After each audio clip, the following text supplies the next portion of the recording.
আমি অলওয়েজ বিয়ের থেকেও বেশি হলুদ নাইট নিয়ে এক্সাইটেড থাকি, আর বিয়ের থেকে অনেক বেশি মজা হয় হলুদ নাইটে। আর যেহেতু আমরা বরযাত্রী, আমাদের দুই জায়গার হলুদ নাইটই অ্যাটেন্ড থাকতে হবে। বাট আফসোস, যতটা এক্সাইটেড ছিলাম ততটা মজাও হয়নি। আসসালামু আলাইকুম everyone, it's me Tanha and welcome to my another video. আজকে ভাইয়ার হলুদ নাইট ছিল এন্ড আমরা বিকেলে বের হয়ে যাই বউয়ের বাড়ি যাওয়ার উদ্দেশ্যে। আর তার মধ্যেই আমাদের মনে পড়ে যায় আমাদের তো শাড়ি চেঞ্জ করতে হবে, এন্ড আমরা শাড়ির দোকানে গিয়ে শাড়িটা চেঞ্জ করে নিই। আর এদিকে ভাইয়ারা আমাদেরকে বসিয়ে রেখে মিষ্টি নিয়ে নিচ্ছিল।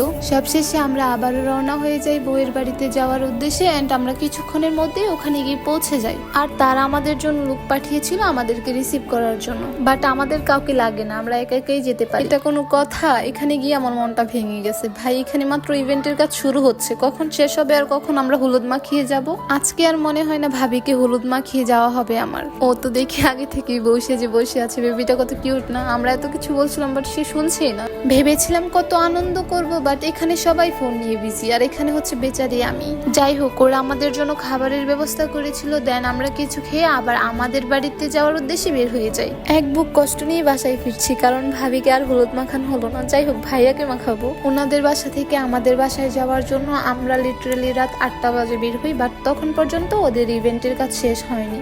আর পরের দিন ভাবিকে জিজ্ঞেস করে জানতে পারলাম ওদের বাসায় নাকি রাত 1টা পর্যন্ত ইভেন্টের কাজ চলে, তারপর থেকে তারা অনুষ্ঠান শুরু করে। যাই হোক, দেখা হচ্ছে নতুন কোনো ভিডিওতে। টাটা।